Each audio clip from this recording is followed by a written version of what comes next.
guys! We're here at Kimbali Beach Resort. Exclusive po ito. Di ka kasulod ko, kay pangalan. Yes. Murag langit. Di ka kasulod sa langit Wala- kung wala wala nasulat imong pangalan Sa sa Book libro of Life. sa kinabuhi. Sa Bisaya. Libro sa kinabuhi. Libro sa kinabuhi. So, ano din ang libro sa kinabuhi? Diraan nakasulat ang mga pangalan sa mga faithful sa Ginoo o mga naluwas. Kinsa da itong mga luwas? Kadtong ni angkon sa ilang sala o gidawat nila si Jesus isip ilang Dios ug manluluwas. Kana lang ba kanang niangkon sa ilang sala?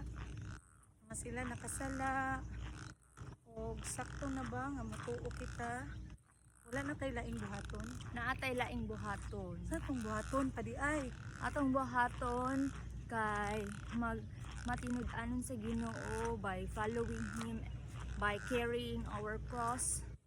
Yes, And unsa may ginapamini mo anang carrying our cross. Following Jesus is costly. Yes. So, carrying the cross also means turning away from your sins and follow Jesus at all costs. And kung haton nimo kung unsa ang iyang gitudlo ug ang iyang gibuhat. Unsa day gibuhat ni Jesus samtang naa siya dinhi sa during sa iyang ministry. Unsa day iyang gibuhat? Kumusta man ang mga tawo? He makes most of his time by being a blessing and by helping people find and follow God in words and in deeds. So, ano man yung mga words and indeeds na ginabuhat ni Jesus? Atong isa-isahon, ano ang mga details Ikaw na nga po. gibuhat ni Jesus Ikaw to bag during sa iyang ministry? Tubaga kay ikaw ako kang gi-interview. He heals the sick. He feeds people Yes. and just be a blessing to them.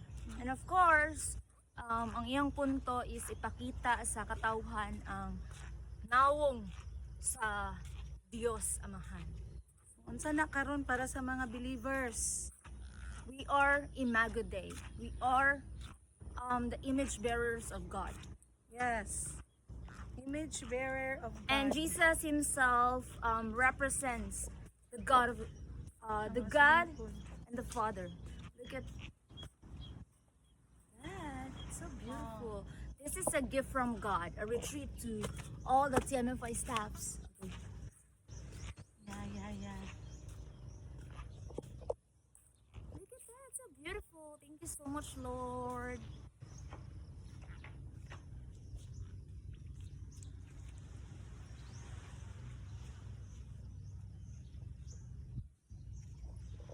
Interview ko niya, gibian ko niya. Salamat! This is Kimbali's clubhouse.